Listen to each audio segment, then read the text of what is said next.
Alright, this is my third attempt at doing this card of the day video.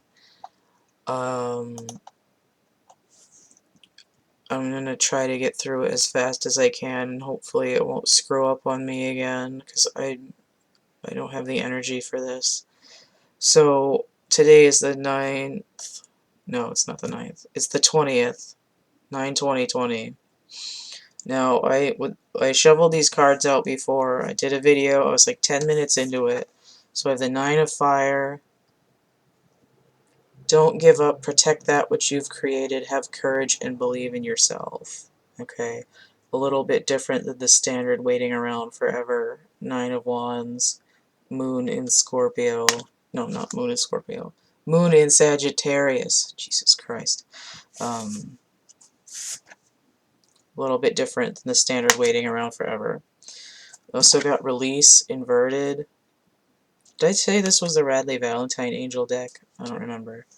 But I got Release inverted, which is the Death card. Scorpionic energy ruled by Pluto, which is also in retrograde right now, just like this card. The energy that I was getting for this, it wasn't resistance to change. It was more of we need to go deeper, or this idea of an internal transformation instead of an external one. Possibly ego death. So it says Release, Archangel Azrael, the end of a phase or situation, spiritual transformation, time to move on. Combined with this of don't give up, protect that which you've created, I'm getting this idea of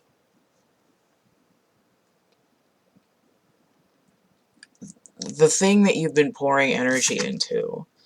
Ephemeral, non-material, desires, psyche, emotions.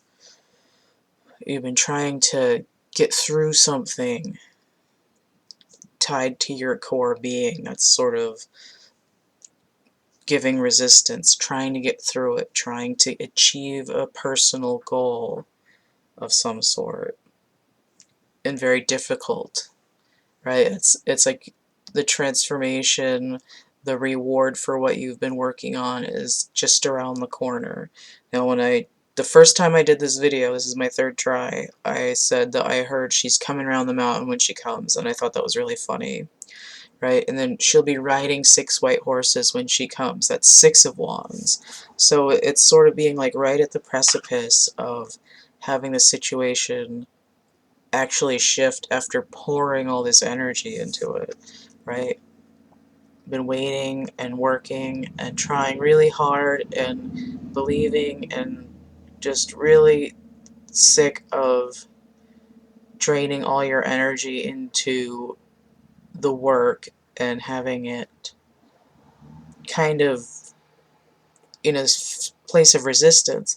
If you look at this feminine is holding this wand, and it's kind of like a fancy torch.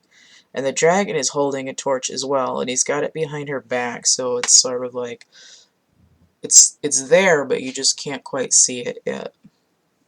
And I notice that this is in line with 9 of the Hermit, and if this was like the 6 of Swords when it's inverted, it's so we need to go deeper, it's I'm going into myself, which we already knew because these are non-material cards.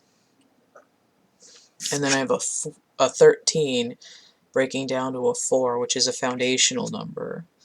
If I add 4 to 9, I get 13 again, so it just sort of repeats in this concept of transformation is happening within. There's a depth that needs to be plumbed. And the Moon card, the Moon in Sagittarius there, it tells me, well, I just heard South Node, Sagittarius South Node right now, which, I mean, if you're sort of standing on the Earth, the South is generally down. So it's again this idea of needing to go deeper. So I pulled the bottom of the deck. It's the Chariot. Archangel Metatron. An important achievement, self-discipline and willpower, public recognition. So this is essentially the same as what I've been saying. Archangel Metatron he's like the sacred geometry guy. He's in charge of sort of describing the structure of the universe. In that way, it gives this sort of like expanding kind of an energy. Now, notice the difference between the 4 from the 13, and the 7 is the Emperor and the Empress. So there is also this idea of balance of masculine and feminine, or dark and light, or any other opposites, right? I'm working with my higher self and my inner child. I'm working with my ego and myself. I'm working with, you know, this polarity of my personality and this other polarity of my personality. And it's this sort of emotional, mental consciousness seesaw that's going back and forth. That's what's kind of actually happening here. And it's sort of, I just heard strike a pose. I was going to say imbalance, but it's sort of like psychic voguing. But here we have the dark and the light in balance and ready to move forward. Now I notice when I get 13 and 7 together, that's 20, that's judgment. That's the day number of today, the 20th. Also kind of this whole year. It's karma, right? It's sort of like I'm mentally extracting myself from my ancestral trauma, which has like no bearing on my day-to-day life. Nobody can see me doing it, but it's happening on an internal energetic scale. And then the public recognition would be actually that 6 of Wands. And then achievement. No, notice when I have 9 and 7 together, that's 16, that's the Tower. This is the second time that I've seen the Tower on today's energy. Now what's interesting is that, well, I was going to say that there's a 4 in the 2020, 9 and 4, 13 again, but you had the 6, and that's actually 15, the Devil energy. But we have a lot of Capricornian, taskmaster kind of energy. But this and the 9 and 6, 15. Okay, I don't know why that seemed weird. So the Tower. But if I break down the 13 to 4 and add it to the 2 cards that make the Tower, it goes back into 20 again. So it's this idea of we're not going on to a new phase.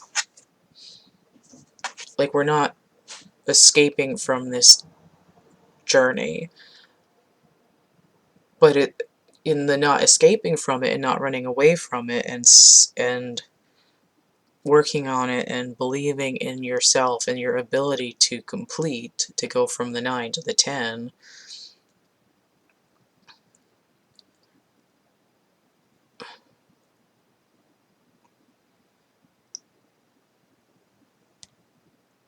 I just lost my train of thought. And if you stay on this tack of I'm going to finish this, it creates this karmic opening, which is the judgment, which does close the book on it. You didn't run away. You didn't put down the book because it was boring. You finished reading it.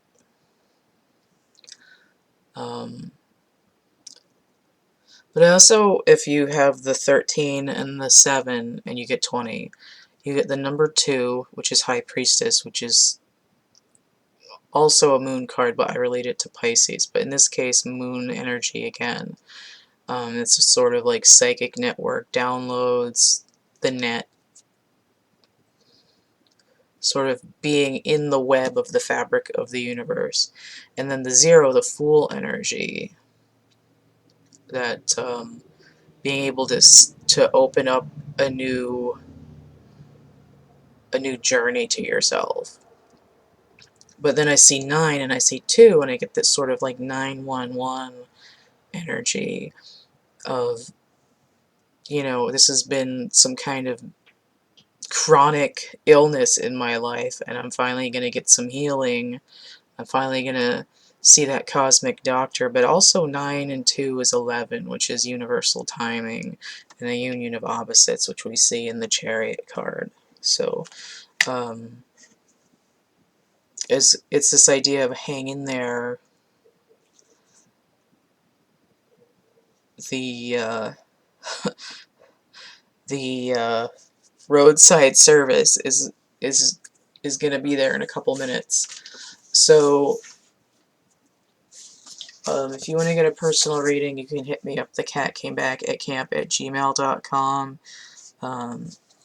If you want to help keep my channel running, I'll be putting up content more regularly when I'm not sick, so you can come hang out with me at Patreon. You can hit that tip jar, paypal.me/CATtheMinion. I also have Cash App and Venmo. I've got prints and merch on Cafe Press and DeviantArt. I've got coloring books and a poetry book on Amazon. I've got actual art items here in my catalog. I'm going to have a new item as soon as I'm done with my project over there on my table. All this information and the list of readings I have and how much they are is in the description box of my infomercial video, which is going to be linked below this one. The thumbnail looks like this. If you have any questions at all, you can always just email me there again. Don't forget to like, share, subscribe, comment, check out the discussion tab, the playlist tab. Stay groovy, and we'll see you later. Bye.